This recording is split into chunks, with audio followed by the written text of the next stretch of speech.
አንቺ አትጨነቂ። ምንም የሚያስጨንቅ ነገር አይደለም። ያን ነገር ታሳቢ አድርጎ እንዲያደርግ ነው የምፈልገው እኔ ታውቃለህ። ይኸውልሽ ባይዘዋ የዚህ ሰከቴ ድፍረት ደግሞ በአለም ደረጃ አንደኛ ደረጃን ይዞ ተቀምጧል። የዚህኛዋ ሰከቴ ከአንቺኛዋ ሰከቴ ደግሞ ባሻገር የብሩኬ ማለቴ የፍፄ እንሽላሊት ነገር አቀባይ ቃል አቀባይ ምን ለልዩ ማሰብ ነበረበት። ለሃይሚ እንደዛ ቤት ስለገዛ ተቃጥያለሁ። እኔ ላንቺ ፈራውኝ ያረገሽው ልጅ በንዴት ሹልክ ብሎ እንዳይወድቅ እያሰብኩኝ ነው በንዴት ልጁ ያለቀኑ እንዳይወርድ ፈርቼልሻለሁ። በጣም ደፋር ሰው ነሽ፣ እንደው በጣም ደፋር ነሽ። ለልጁ ነው የሚገባው። መች ገና ጦታው ተረጋገጠ ማለቴ የማን ይሁን የማን መች ተረጋገጠ? የብሩኬ ይሁን ያንቺ ይሁን የከበደ ይሁን የማን ይሁን የማን አልታወቀም። የፍፄ ይሁን አይታወቅም። ምናልባት የፍፄ ይሆናል። ይኸው ነገር እያንሻለለ ነው ያለው።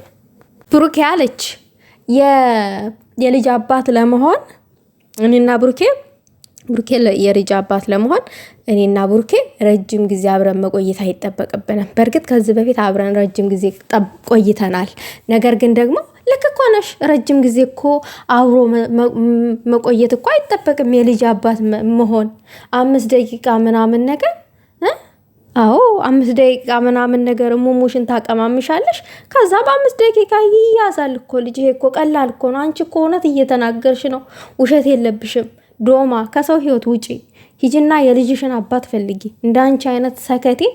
እኔ ደግሞ የዚህኛው አሽቃባጭ ነው እያቃጠለኛል። አሽቃባጭ ስሚ፣ ከዚህ በኋላ ለሚያደርገው ነገር መጠንቀቅ አለበት ነው ያልሽው።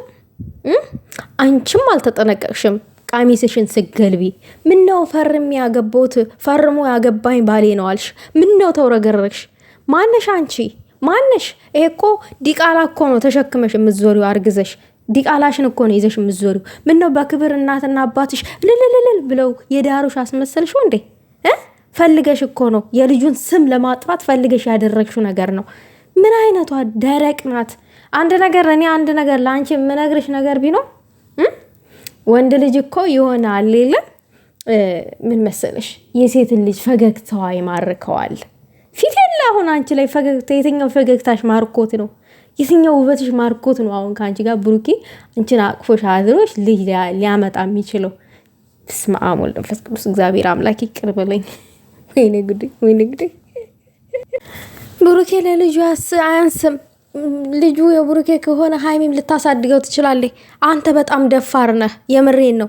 ሃይሜ ማንንም የመንገድ ልጅ ማሳደጊ አይደለችም። ተይቅርታ ጋራ ሃይሜ በምን እድዋ ነው የምታሳድገው? ምን ቤት ነች? ምን ስለሆነች? ምን እዳ አለባት? ልጅነቷን ያልጨረሰች ገና ለምን ብላ ነው የምትጠበሰው? ከዚች ይችከየትም ከመንገድ ላመጣችው ልጅ ሃይሚ ምን ቤት ስለሆነች ነው የምታሳድገው? ሲቀጥል ደግሞ አንተ ልጅቷን ለምንድን ነው የምታገኛት? ለምንስ ነው በቤት ይዛት የምመጣው? ለምን ማግኘት አስፈለገ? ፍፄ አንተ የብሩኬንና የሃይሚን ሰላም አትፈልገውም። የብሩኬንና ሃይሚ ኦልሬዲ እንዲለያዩ ትፈልጋለህ። ያንን ባትፈልገው ኖሮ ልጅቷን እያገኘሃት እየመጣክ እዚህ ጋር የሃይሚን ክብር ዝቅ የሚያደርግ ንግግር እንድትናገር አታደርጋትም ነበረ። ሌላው ነገር ደግሞ ደጋግማ ምንም ባልተረጋገጠ ነገር ልጁ የብሩኬ ነው ብላ ትሰግጣለች። ሰገጤ ከየት እንዳረገዘችው እንኳን አታውቅም። ከየት ልጁን እንዳመጣችው እንኳን አታውቅም። ሰው እኮ ቀሚሱን ሲገልብ በራሱ ማሰብ አለበት፣ ማወቅ አለበት ለማን መግለብ እንዳለበት።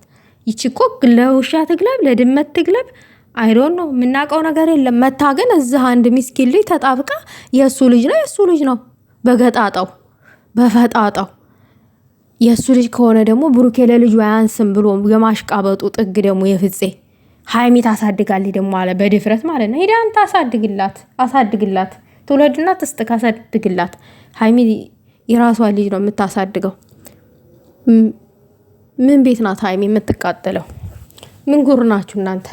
ብሩኬ ለልጄ ነው ብሎ ኃላፊነት የሚወጣው አግብቶ ሲወልድ እንጂ ባልወለደው ልጅ ገና ስሙን መተሽ ስላጠፋሽ ገና ያንተ ልጅ ነው ብለሽ እንደ መዥገር ስለተጣበቅሽበት ለልጄ ነው ብሎ የሚያስቀምጠው ቅርስ ሊኖር አይችልም።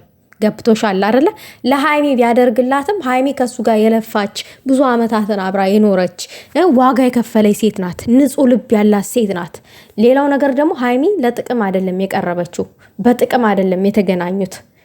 ገብቶሻል? ሁለቱም በፍቅር ነው የተገናኙት። አንቺ ግን ያኔ ብሩኬ ስኬታማ ሳይሆን መኪና ሳይኖረው በፊት አኝከሽ ተፍተሹ ነበረ።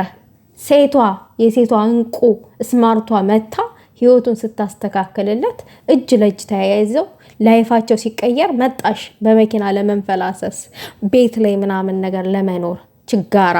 አንቺ የገንዘብ ሰው፣ ፍቅር በገንዘብ አይገዛም። ገብቶሻል? ፍቅርን ሰተሽ ፍቅርን ተቃበይ፣ እንደ ቅማሟ ማለት ነው። ቅማሟ ግን ስለሚገባት ነው ያንን ነገር ያደረገላት። እንዳንቺ አይነቷ ሴጣን መጣና ለያያቸው፣ እነሱን በጠበጣቸው። ደግሞ አይለያዩም፣ በጠበጣቸው። ይሄንን ግን ያቀደው እሱ አብረን እንኖርበታለን ነገ ከልጆቻችን ጋር ብሎ ሳይጣሉ በፊት ያቀደላት እቅድ ነው። አንቺ ግን ይሄንን እቅድ ጠንቅቀሽ ስለምታቂ፣ ይሄ ሾካካ ፍፄም ነግሮሽ ሊሆን ይችላል። ከዛ ስለምታቂ ቤቱ ቆይቷል ኦሬዲ ከታቀደ ማለት ነው።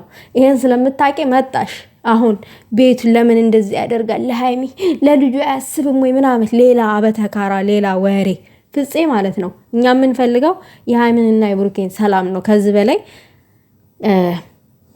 እንትን ባትል፣ ይቺ ልጅ እያገኘሃት እያመጣክ የኛን ልብ ባታ ደግሞ ጥሩ ነው እንደ አሳብ። ሃይሚም ትኑርበት የምር